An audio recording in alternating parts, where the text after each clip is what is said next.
한국 해군을 상징하는 문구는 자랑스러운 충무공의 후예라는 것입니다. 전 국민의 존경을 한 몸에 받는 충무공처럼 우리 대한민국 해군은 항시 영해를 수호하기 위한 만반의 대비 태세를 구축하고 있는데요. 호위함, 구축함, 잠수함 등 다양한 함정 분야에서 강력함을 자랑하고 있습니다. 그리고 이러한 해군 전력은 비단 우리 영해에만 국한된 것이 아닙니다. 다국적 훈련을 비롯하여 세계 각지에서 한국 해군의 무기가 맹위를 떨치며 한국은 다른 나라와 차원이 다르다는 것을 입증했으며 림팩 해상훈련에서는 세계 최강의 미 해군 함대도 우리 대한민국의 적수가 되지 못했습니다. 미군 함장은 한국이 동맹이라는 점이 미국에는 천만다행이라며 한국 해군의 압도적인 전투력을 극찬했는데요. 그래서 준비했습니다. 오늘은 대한민국의 잠수함 전문가이신 문근식 특임 교수님과 대한민국 해군의 활약상을 자세히 알아보겠습니다. 한국의 해상미사일이 국제훈련에서 중국의 유조선을 격침시키면서 전 세계 주목을 받았는데요. 교수님께서 보셨을 때 이러한 미사일이 한국의 국가안보 해군 전력에 어떤 역할을 담당하고 한국의 해상미사일이 갖고 있는 의미는 어떤 게 있을까요? 야, 꺼리튜브가 상당히 서치 능력이 좋네. 감사합니다. 해군 현역들도 잘 모르더라고, 이거를. 예. 그래서 저도 이제 막 찾아보니까 이게 지난 4월달, 5월달에 이제 발리칸트라는 필리핀하고 미국하고 연합훈련이 있어요. 네네. 이때 이제 중국에서 옛날에 사온 유조선 다 쓰고 나서 유조선을 퇴역시켜가지고 그걸 표적함으로 사용한 거예요. 근데 필리핀에서 우리 이 현대 HD 현대중공에서 호세 리잘하고 안토니오 루이라는 그 호위함, 네네. 그게 한 3,100톤 정도 돼요. 이 호위함을 사갔어요. 림팩에도 그 배들이 참여하고. 근데 이 훈련하면서 호세 리잘하면서 우리 또 해성 미사일도 사갔잖아요, 거기서. 네네. 그걸로 이거를 격침시킨 거예요. 그러니까 야, 이거 한국의 군함에서 한국의 미사일로 중국 유조선을 쐈네? 이게 상당히 이게 뉴스가 된 거예요. 상징적인 의미가 있죠, 이거는. 중국 입장에서 볼 때 기분 나쁘죠.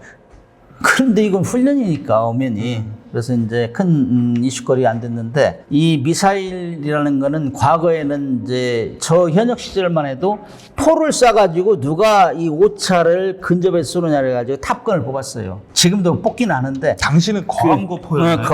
거함거포는 2차 대전 이전까지. 네네. 아무튼 그럼에도 불구하고 현대전에서도 76mm 포, 125mm 포 이런 네네. 것들은 다 주포로 이용해요. 그러나 그거보다는 포는 자기가 딱 겨냥하잖아요. 전투책에서 물론 보고 쏘지만은 미사일 같은 건 지가 찾아가잖아. 그러니까 함장이 훨씬 편하죠. 세대가 엄청 빨리 변하는데 저 함장하고 뭐 현역 시절만 해도 포 가지고 쏘는 걸 비중을 많이 차지했어. 그래가지고 뭐 우수함 뽑고 그랬는데 요즘에는 미사일도 경쟁이 많이 들어가니까 아무튼 미사일은 더 원거리를 쏠 수 있고 그 다음에 적으로부터 방어를 좀 어렵게 하고 이런 차원이 있는데 이 미사일, 해군의 미사일도 많아요. 육군 미사일 뭐 현무 시리즈 많이 있지만 해군의 미사일도 많아요. 첫째, 해상에서 지상의 목표물을 공격하는 거. 예를 들어가지고 원산 앞바다에서 주석공을 공격할 수 있는 게 뭐냐? 옛날에는 없었어요. 그래서 육군들이 좀 우리를 무시했는데 해군들을 너희들은 무리 해주는 거 없잖아. 근데 공군은 막 폭격하고 해주는데 근데 요즘에는 미사일이 있어가지고 좀 덜 우습게 본다는 경향이 있대. 그런데 수상 함정에서 주석공을 공격하는 미사일 그걸 함대지 그래. 함대지. 그 다음에 잠수함 물속에서 쏠 수 있어요. 그래서 잠수하면서 주석공을 공격할 수 있는 거를 잠대지 미사일. 그래서 여기에 이제 잠대 함 미사일이 해성2예요. 이건 이지스 구축함 뭐 이런 데 쏘는 거예요. 그 다음에 이제 잠대지 미사일은 해성3. 어떤 데는 뭐 현무, 2, 3 막 구분 너무 복잡하게 해놨는데 바다에 쏘는 거는 해성으로 이렇게 통일돼가는 추세예요, 지금. 그 다음에 배에서 배를 쏘는 거. 그러면 함대함 그래요. 함대함. 네네. 그러면 이거는 여기가 나타나는 게 오늘 이번에 이제 중국한테 쏜 게 함대함 해성 미사일. 이게 사정거리가 180km죠. 그 다음에 이제 잠대함도 있어, 잠대함. 잠수함에서 수상함을 쏘는 거예요. 그거 제가 2002년도에 처음으로 쐈어요. 림팩 훈련 가서. 72km 떨어진 미 군수 지원함 쐈다고. 정말 긴장 많이 했어요. 안 맞을까 봐서. 그 모의 훈련이잖아요. 실사격을 하셨다는 말씀이시죠? 실사격이 처음으로. 네. 그래서 함대함 미사일이 해성이고 그다음에 함대함 미사일에는 기존에 우리가 해성 국산이고 미제가 하품 미사일이에요. 예, 하품 미사일. 요게 이제 RGM 84. 그래서 93km에서 315km까지 이제 모양이 여러 가지가 있어요. 모듈이. 그다음에 이제 홍대함 우리 P3에서 이제 수상함을 공격하는 거. 그걸 공대함 IGM 84. 그다음에 잠수함에서 이제 수상함을 공격한 거 제가 2002년도 림페카 쏜 거 그게 UGM 84. 그다음에 이제 자함 방어 미사일이 자함 방어. 수상함 같은 게 물속에 잠수함 물속에 들어가면 공격 못 하니까 수상함은 이지스 구축함 같은 거 비싸잖아요. 네. 공격하려고 한다고. 그거는 항공기로도 공격하고 미사일로도 공격할 수 있어요. 그걸 이제 보호하기 위해서 만들어놓은 것이 아주 이번에 림팩 훈련에서 발사한 거 SM2. 근데 이 SM2가 좀 계속 논란거리가 미국 거예요, 미국 거. 예, 발생되지 않나요? 스탠다드 미사일 2. 근데 재작년 2022년 때에는 결함이 났어요. 쐈는데. 그 결함 나오면 막 함장은 죽어요. 내가 잘못한 거 이거 큰일 났다 하는데 결국에는 탄에 문제가 있는 걸로 판명이 나가지고 함장이 안도에 한숨을 내셨을 건데 저도 2002년대 미사일 쏘러 갔는데 정말 긴장했어요. 하루 종일.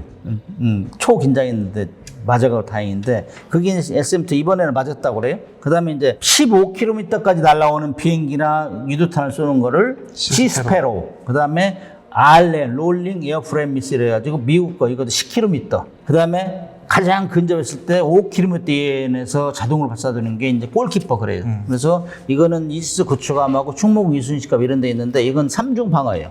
그 다음에 이거 계속 미사일 사올 수 없다 해가지고 아까 얘기한 해성 미사일 우리가 개발했고 그 다음에 이제 자함 방어도 해공 미사일 이거 한 20km 좀 우리가 개발했어요. 특이한 게 그 함대지 미사일에 지금 천룡 미사일이 들어가 있거든요. 이게 공군에서만 운용한 줄 알았는데 이게 그 해군에서도 운용이 가능한 거죠. 드디어 안 대표님한테 내가 들켰네. 그걸 빼먹어 버렸네. 근데 이제 배에서 지상을 공격을 함대지, 잠수함에서 하는 걸 잠대지 그랬는데 천룡 미사일도 함대지, 전술 함대지 그래. 전술 함대지. 이거는 우리 다연장 포함 가서 뭐 축구장 2개를 초토화시킨다 이거 자탄이 막 내려가잖아요. 일정 그런 것 같이 전술 함대지는 이게 상륙작전 할 때 바다에서 먼저 쏘는 거예요. 그 상륙지에다가 그거를 천룡 그래요. 천룡. 그래서 함대지인데 그런 작전을 돕기 위해서 먼저 쏘는 그걸 천룡이라고. 어떻게 잊어먹지 않고 질문해봐요. 예. 아니 이거 빼고 말씀하셔가지고 이거 극빈가해서 혹시나 해서 여쭤봤습니다. 아이 정신 바짝 차려야 되겠네. 차세대 해양 무기로 한국의 초공동 어뢰 프로토타입이나 항적 추적 어뢰 범상어 등을 개발하고 있는데요. 다른 군사 강국에서는 핵 추진 어뢰 등 각종 첨단 무기들이 개발되고 있는 상황인데 교수님께서 보시기에 앞으로 우리 해군이 쓰는 무기 중 가장 효율성이 높은 차세대 무기로 각광받는 것은 어떤 게 있을까요? 조금 전에 언급하신 무기들은 아주 깊이 생각하고 어떻게 하면 사람을 많이 죽일까 이렇게 고민하는 무기들이에요. 고민하는 네. 무기. 그리고 통상적인 전투에서는 많이 사용되지 않는 특정 분야에 사용되는 무기. 전략 예를 무기. 들면 전략 무기도 아니고 좀 쉬운 말로 하면 똘끼 있는 아이디어. 그래서 이제 초공동 어뢰라는 거는 뭐 물속에서 390km, 80km 가요. 러시아 거 같은 건. 왜 그러냐면은 물속에 그렇게 하려면 맨 어뢰 앞에는 막 그 공기 그걸로 싸가지고 이렇게 하는데 저는 그거 보면은 사실 물속에서는 음파로 해서 추적해서 가서 공격하는 게 조용하고 좋다고. 은밀하게. 근데 이런 걸 한번 쏘면은 공기 중에서 막 뭐 포탄 쏘는 거 다 안단 말이지. 그리고 이거는 직주어리 성격이란 말이에요. 배가 가면 앞지는 거 맞춰 딱 쏴야 되니까. 네, 맞습니다. 옛날로 돌아가는 개념이라고. 그렇기 때문에 아무튼 이렇게 하면 이런 어리로 쏜다 하면은 누구도 방어할 수가 없어요. 너무 빠르기 때문에. 그런 면은 있는데 이런 어리를 과연 몇 발씩을 싣고 다닐 것이며 이 고가의 어리들을 그리고 그거 아니래도 그냥 기존의 범상어 같은 어리, 조금 전에 있는 범상어 같은 어리는 가장 업투데이트한 어리예요. 최신의. 그거는 자기가 쏘면 일정 거리 가면 지가 다 찾아가지고 따라가고 그다음에 옛날에는 음파로 보고 따라갔는데 요즘에는 그 항적 추적 웨이크 있잖아요. 프로펠러 돌아가면은 웨이크가 생기잖아요. 그런 것까지 따라가는 항적 추적이라는 거를 모르는 분들이 계시니까 그것만 간단하게 그래서 좀 그냥 웨이크 추적이라고, 웨이크 추적. 웨이크 물결을 일으키잖아요. 추진기가 작동하면 그 물질이 뭐 공중에서 뭐 하얀 거 있잖아요.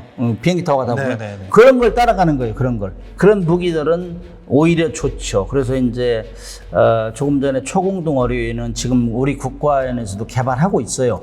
그다음에 이제 핵 어뢰, 핵 추진 어뢰는 가장 먼저 지금 최근에 들어서 한 게 2019년도에 러시아에서 개발해가지고 포세이돈이라는 핵 어뢰를 개발했어요. 이거는 둠스데이, 인류 종말 무기다 이렇게 미국에서 평가했는데, 이거는 뭐 재원이 뭐 시속 180km, 그다음에 수중 1000m, 그다음에 작전 거리가 10,000km. 그래서 블라디보스토크에 쏘면 미국 서부에 있는 그 핵 추진 기지, 잠수함 기지를 다 공격할 수 있는. 근데 그것이 한번 폭발하면은 히로시마 나가사키의 그 핵탄은 게임이 안 돼요. 뭐 거의 6,000배 이렇게 얘기를 하고 5,000배, 6,000배. 쓰나미가 500m까지 올라가고 그다음 반경 1,500km까지 초토화된다. 그런데 중요한 거는 이 핵무기는 감축해라. 이거는 잘못하면 실수하면 인류가 멸망한다 해가지고 계속 서로 견제를 하잖아요. 네. 근데 이 무기는 10,000km를 그냥 발진시켜 놓고 그럼 그대는 누가 다 통제할 거예요, 그거를. 물속 음파는 뭐 겨우 뭐 3 내지 5km 정도에서 음파가 통제되는데 통제할 수가 없어요. 거기다 AI 기능을 집어넣든지. 근데 그것이 가다가 뭐 잘못해서 회로가 잘못돼가지고 어망에 걸릴 수도 있고, 그다음에 뭐 배에 부딪힐 수도 있고, 누가 통제를 할 수 있냐고, 10,000km. 그래서 미국에서 가장 비난한 게 핵 어뢰예요. 핵 추진 어뢰. 그 핵 추진도 핵으로 하고 핵무기를 싣고.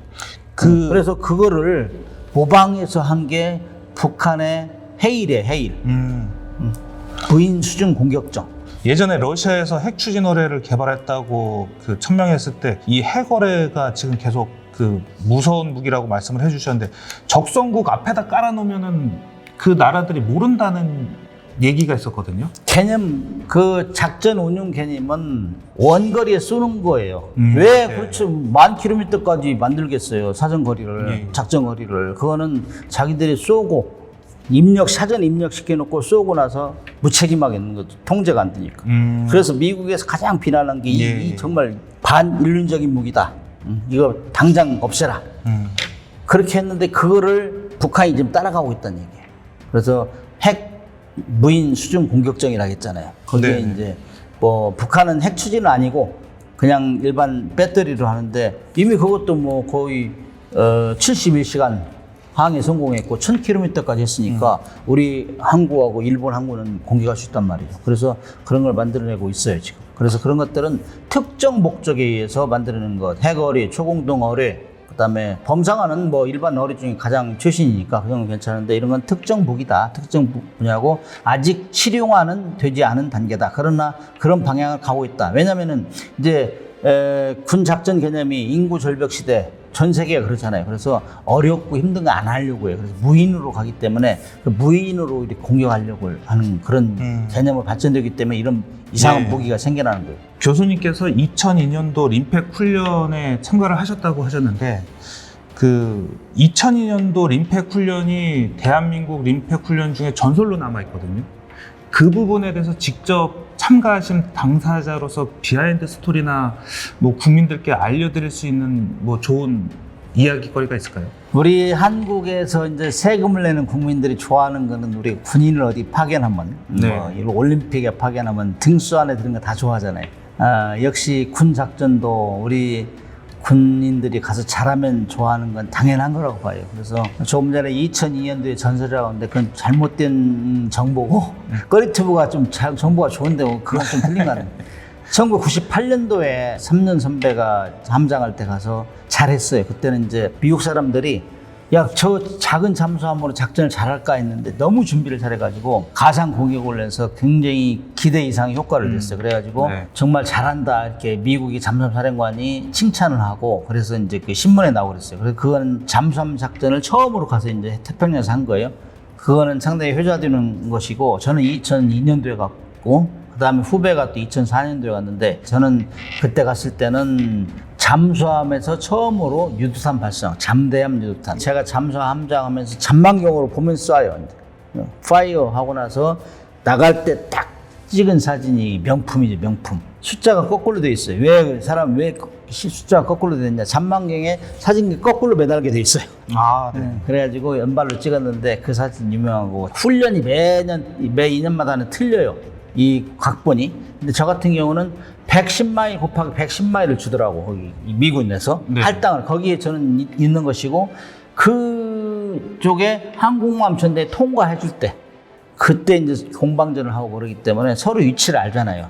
그렇기 때문에 굉장히 저는 행동하기가 꺼려졌어요. 그리고 이제 뭐 통신이 제한돼가지고 위성 통신이 아니기 때문에 우리는 너무나 전망경 위에 노출을 많이 하고 있었어요. 그리고 다 알아요. P3가 100마일 곱하기 100마일 해놓고 P3 2대를 거기다 집어넣는 거예요. 적군으로. 그러니까 갈 데가 없네, 갈 데.